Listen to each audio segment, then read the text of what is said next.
Hey, welcome back to the Passive Buddies podcast. And today we are linking back to an episode we've recently done. We were talking about lead magnets and sales and marketing systems. So today we're actually going to break down that formula on how to build the perfect lead magnet. Brandon, over to you, pal, because you create lead magnets for fun. I'm working on one right now that should be pretty bomb. I like doing lead magnets, and I like doing different kind of ways of doing them. So a lot of people do like a two-step where you can message someone, build value, and then say, who wants this 30-day blueprint to making money online or whatever. And then people will raise their hand, and that's kind of like a bait post. And then you give them with something high value, and then essentially you can have them convert into buying something or joining your masterclass, or you can have a lead magnet in a sense where they opt into an email.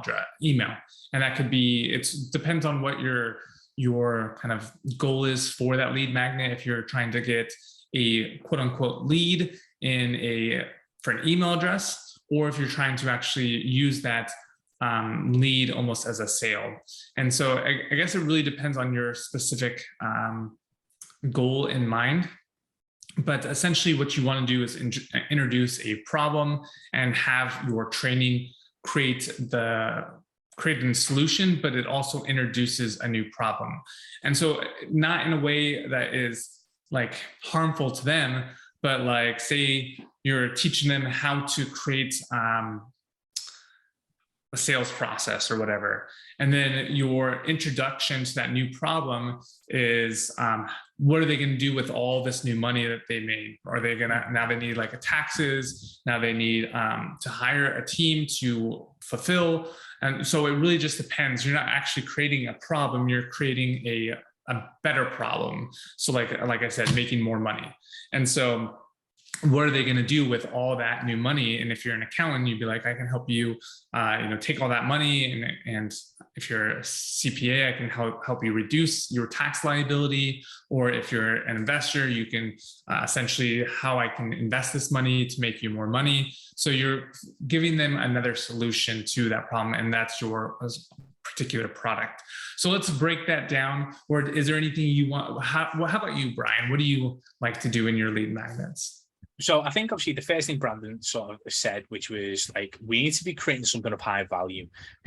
Now, this doesn't mean like give everything away like for free, but also don't be scared to give good quality information away, because just because you give it away for free, it doesn't mean that they're going to action it. It doesn't mean that they're going to use it. And it doesn't mean they're not going to want more. Okay, some people will literally pay to have the same information retold to them in a different way, specifically by that person, just because they feel that value of the personal touch. So don't be scared about putting a lot of value into your lead magnets. But as Brandon says, it's the first thing that needs to be done is, what problem are you trying to solve? And then from that, what problem are you trying to solve? You then go, right, okay, so what's the product? What's the actual sales product that you're going to try and get them to buy? And then how can you what problems is that solving? Which means then what problem are you creating by solving another problem? So when you reverse engineer it, which sounds very complicated, the lead magnet solves a problem but creates another. With that other thing that it creates, as Brandon said, like teach you how to make loads of money. Fine, right now you need an accountant. We're here for you. Well, not technically us, but you know what I mean. So how to solve X, which then by solving X, it's like then Y comes. There's always another problem. You'll know that from daily life. Like when you solve one problem, another one pops up. Another one pops up. There's always something that keeps going. Like for instance, let's take it completely offline. I went and bought a kitchen. Got a kitchen done, built forever. It looks really, really nice. Right, okay, what was the next problem? I need tiles. Right, okay, cool. I need tiles. Now I need cleaning equipment for the tiles. It just keeps on going. Like that is exactly what basically the value ladder is, how you start your lead magnet process. Identify a problem that helps fix for your niche that you can create. And Brandon says in different ways, a PDF guide, checklist, video format, whichever way you feel comfortable delivering that lead magnet, then obviously it's about getting it out. Covered. I think that if you, like you said, don't be afraid to give away like the farm, because even though you're giving away a lot of free content that is high value, people are going to still pay you money because they want to be handheld, or they want a new solution for looking at various problems, or they want to like consume it in a different way. I mean, it's funny because we were talking about in the previous podcast on how to multiply your marketing efforts, which if you guys haven't listened to that, definitely go listen to that. It's a great podcast, and really how to 10x your business. But I literally put together a step-by-step guide, and then pretty much showing people how to get into this crypto game. They signed up, and then those people actually went to my website and bought another product of mine. Not only was I getting something off the affiliate commissions, but I was actually it showed them that I was knowledgeable in other ways, and they bought our actual course. So it just really depends on, like, people like to spend money. We are consumers. People, you saw an ad to buy a car, like you shouldn't be afraid to sell to people in a sense. So people are consumers. So have your lead magnet and have something that is going to sell them something on the very end, or opt in, or whatever that is. Because if you can do that, people are going to want to consume your greatest content, and they're going to want to consume more of it and pay you more. And then you're going to obviously bring them and send them up your value ladder, and you're going to make more money. So I literally put a step-by-step guide on how to do something. And then I said, if you want to learn more about crypto gaming, check this out. And it pretty much was able to make 2 sales in 1 through a lead magnet, through having affiliate links within those lead magnets. And and we do this all the time in courses, is we'll have a course, and then we'll have affiliate products within that course. So I like to have my lead magnets high value, giving away a lot of free content that solves a problem, but introduces, hey, do you want to make more money? Here's another way. And you're already making money this way. Take that money and look at these other games and make even more money. So I introduce a new product at the end of, or a new solution to the problem that they're having, because they want to get into more details about crypto gaming or whatever your lead. Like you said, a perfect example. I have tiles for my new house that is in my kitchen. Now I need to keep those tiles clean, so I need tile solution. So it's the best way to, I think, build a lead magnet. Yeah, and obviously right at the start, like in terms of building the thing, like for instance, if it was a guide or an ebook, like I've seen simple people like create super simple lead magnets by just typing all the information on a Google Doc, and that was it. And basically they'd register they'll put their email in to get the link to the Google Doc. If you want to go a little bit more fancy, if you've got the time, and make sure it's an offer that's working. So for instance, try it out on a Google Doc. If people opt in and get it, it's worth creating a proper branded version. Now, to create the proper branded version, I just simply go to Canva. It's free, canva.com. It's a simple, you can pick templates and just customize it, brand colors, and then take your Google Doc, put it into Canva, obviously make it nice, turn it into a PDF, and then you've got a bit more of a solid version. But don't spend all that time on all that branding. Just whack it in a Google Doc first. If it's a guide, if it's a checklist, anything like that, test it with the market before you even go and brand it and design it. And then from that Google Doc, you can still put links in, you can still drive them somewhere. And then it's the simplest way of testing out the lead magnet before you put it into a quality version. Then go into Canva, create a PDF version. But if you're going to test it, you need to be creating curiosity and excitement on that landing page. So I use Clickfunnels for building quick landing pages for opt-ins and lead magnets. Branding users go high level, and a quick, easy page. It doesn't have to be flooded with information. I had a client literally the other day who flooded his opt-in page for his lead magnet with so much information. It was practically the lead magnet on the opt-in page. I was like, what are you doing? I was like, condensed it down into a headline, an opt-in, 3 bullet points, and a small paragraph done. And a sexy graphic. That's all you need to build a lead magnet page. The headline is going to be the thing that sells it. So you have to create curiosity, excitement, and identify a problem that they want to fix, all in that headline.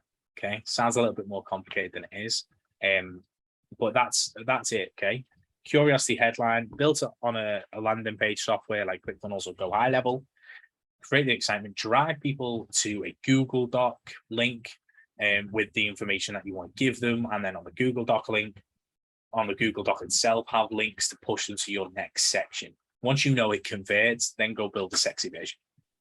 Yeah, and then you do, I mean, there's so many different ways to do a lead magnet, and there's so many ways we can consider a lead. So for me, like, I use Facebook a lot. You are huge on email. So you getting an email address as a lead, me adding them to my Facebook CRM as a lead, and then I can follow them manually on Facebook. And then I can get their email and say, hey, can I get your email? And then I can upload it to high level and do marketing that way. So make sure that you are doing something that you can, obviously on Facebook, if I get closed out, I don't own that email address, so I don't own that lead. But like a two-step would be, and it's explained in a different way, or you're doing it a different way than I am for getting a lead. But essentially I'm doing a Facebook post saying, hey, who wants this guide? And then people will raise their hand. I'm considering that a lead because I'm adding them to my CRM tool on Facebook. They raise their hand. I'm sending them a valuable piece of information. And that's kind of like what you're doing on a landing page. You're making instead of me making a post on Facebook, you're making a small email page and saying opt in to do that. And then from there, when they opt in or when they raise their hand on Facebook, then they're getting redirected to a Word doc or a Medium article that I wrote. So there's different ways to consider a lead. Just make sure that you're generating someone to raise their hand, essentially. Yeah, and so as you say, there's so many different ways you can create a lead magnet. Now, for instance, I'll call it now. It's episode 70. Okay, when we get to our 100, we will create a lead magnet of our like top 10 best podcasts with lots of value, etc. This may be one of them, and this will turn into a lead magnet. Obviously, our podcast, and this will create obviously tons of value, very specific to solve a problem. We'll turn it into a lead magnet, and away we go. That's literally how easy you can repurpose your content, use your content in different places. To build a lead magnet. It can be video, can be email, it can be a PDF. You've just got to find out what works for you and what's easy to create. Okay, you've got to be able to create it quickly in order to test the market. And I think that's the biggest thing. There's no point spending hours and hours and hours and hours on a lead magnet if you don't know it's going to convert. So get the conversion first. Like, for instance, Brandon will put a bait post out or a two-step post out on Facebook. And if he gets no responses, he doesn't need to create it. Right, like, exactly. If he gets 100 responses, he knows he's probably got to create it within 24 hours, which can be done. And then even again, a Google Doc version or whatever, a Facebook Live, so everybody's on it, and he's recorded it once and then he puts it somewhere. All of these different things that you can do. But yeah, don't put too much effort into something if you don't know it's going to convert. That's why two-step posts on Facebook are great. That's why getting an email and testing an opt-in page is fantastic, because you don't have to create anything until you know it's worth your time. Yep. And I think that's super important because doing a bait post allows you to test really, really quickly. Doing short form content lets you test really, really quickly. So doing these things allow you to test the market, see what they want, what they don't want, and then you can build pretty much an offer based on that. If you guys haven't checked out our video or our podcast about how to create your own course, that is an amazing content creation that we've done, which will walk you step by step on how we pretty much do a two-step and how we're able to turn that into a full-on course and make a great deal of money. So definitely check that out. But that'll be one of those top 100 or top 5 podcasts that are in our 100 podcast episode. So definitely check out that and subscribe to the channel. I think we've covered this great episode. Awesome, guys. Thank you so much for today and tuning in and listening. Please remember to like, subscribe, and comment. It really helps us gauge what content you want to hear next. That allows us to keep giving you insane value and growing your business. We will see you on the next episode. Peace.